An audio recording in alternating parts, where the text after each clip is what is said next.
نبی صلی اللہ علیہ وسلم نے سوال کیا تھا حضرت ابی ابن کعب سے کہ قرآن مجید کی سب سے بڑی آیت کون سی ہے، یعنی سب سے عظیم آیت کون سی ہے؟ تو انہوں نے کہا کہ اللہ اور اس کے رسول ہی بہتر جانتے ہیں۔ اب صلی اللہ علیہ وسلم نے پھر یہی سوال کیا تو انہوں نے جواب دیا کہ اسی آیت کے بارے میں، آیت الکرسی۔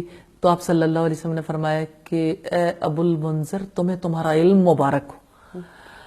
تو آیت الکرسی تمام آیات کی سردار ہے، کیونکہ اس میں اللہ تعالیٰ کی کرسی کا تذکرہ ہے، اللہ تعالیٰ کی بادشاہت کا تذکرہ ہے، اور اللہ تعالیٰ کی اعلیٰ ترین صفات کا ذکر ہے۔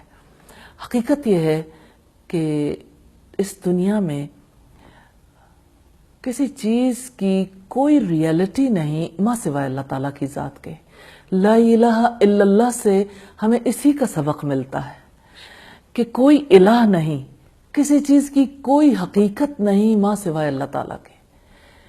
اللہ تعالیٰ ہی حق ہے، حقیقی الہ ہے۔ اس کے سوا اگر کسی چیز کی کوئی حقیقت ہے تو وہ یہی کہ وہ مخلوق ہے اور اللہ تعالیٰ خالق ہے۔ باقی ساری دنیا مملوک ہے اور اللہ تعالیٰ مالک ہے۔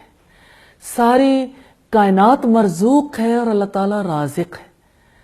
اس لحاظ سے اگر آپ دیکھیں تو جب کچھ نہیں تھا تو وہ رب تھا، اور جب کچھ نہیں ہوگا تو وہ موجود ہوگا، وہ ازل سے ابد تک رہے گا، وہی ذات حق ہے۔ نبی صلی اللہ علیہ وسلم جب نصف رات کو تہجد کے لیے اٹھتے تھے، اس موقع پر اسی طرح سے اللہ تعالیٰ کی حمد و ثنا بیان کرتے۔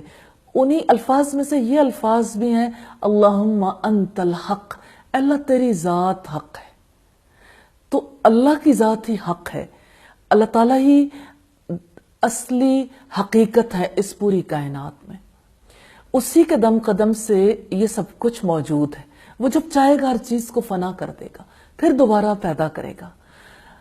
تو اس آیت میں اللہ تعالیٰ کی عظمت، اس کی قدرت، اس کے علم اور اس کی شان کے بارے میں تذکرہ ہے، اور پھر زمین و آسمان میں اس کی کرسی کی کیا حقیقت ہے اس کے بارے میں ذکر ہے۔ تو یہ قرآن حکیم کی عظیم آیت ہے۔